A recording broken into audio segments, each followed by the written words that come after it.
LOL. You actually thought we'd miss Cabo for that? My sister's reply hit my screen like a slap. Mom chimed in next. Don't guilt us. This trip's been planned for months. I stared at the thread. 3 dots blinked, then stopped. I typed, my mistake, sent it, closed my phone.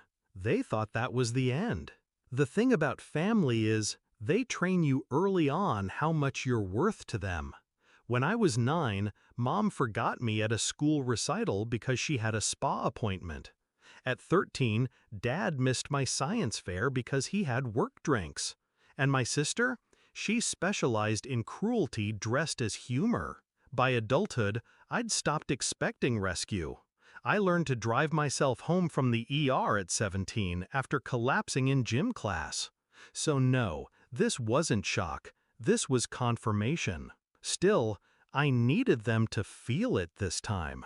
The surgery wasn't optional, not cosmetic, not something I could postpone. The kind that comes with sterile white walls and nurses speaking in hushed tones. I could have hired a driver, called a friend, paid for a ride. But the family group chat wasn't about logistics. It was a test. One I knew they'd fail.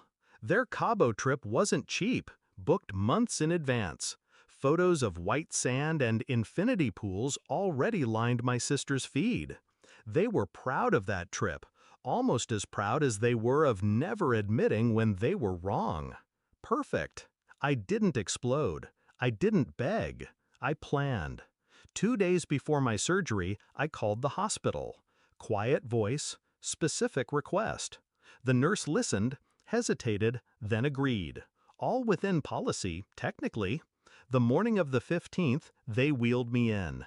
Sterile lights above, mask over my face.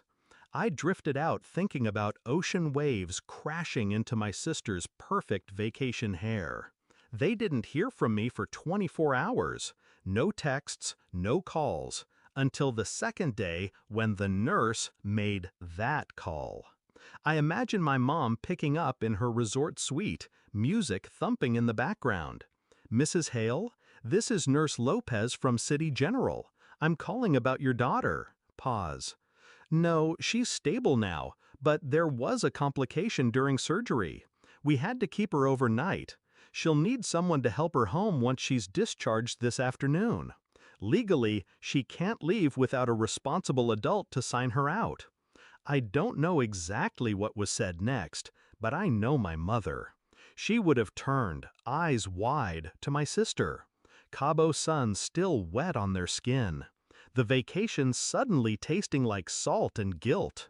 They had 2 choices: stay, finish their trip, prove me right, or cut it short, fly home, spend thousands just to save face. They flew home. When they walked into my hospital room, I was sitting up in bed, hair washed, dressed in clean clothes. Mom's smile was tight. My sister's mascara was smudged from the flight. You should have told us it was serious, Mom said. I just tilted my head. I did. You just didn't believe me. Silence, thick enough to choke on. I signed the discharge papers. They drove me home in awkward quiet, my sister scrolling her phone like she could scroll herself back to Cabo. The real sting? By the time they returned, their resort had resold their suite. No refund. The flights they rebooked were triple the price. And every photo they'd planned to post to make people jealous? Never taken. I didn't even need to raise my voice. Just one small truth, placed in the right hands at the right time. When they dropped me at my apartment, Mom muttered, "Next time, just call a friend." I smiled, slow and deliberate. "Oh, I will. Don't worry, there won't be a next time for you." The door closed behind me. And for the first time in years, I didn't feel like the forgotten one. I felt like the one who decided the ending. Funny thing about revenge, you don't have to destroy someone's life. You just have to make them live with the truth they've been avoiding.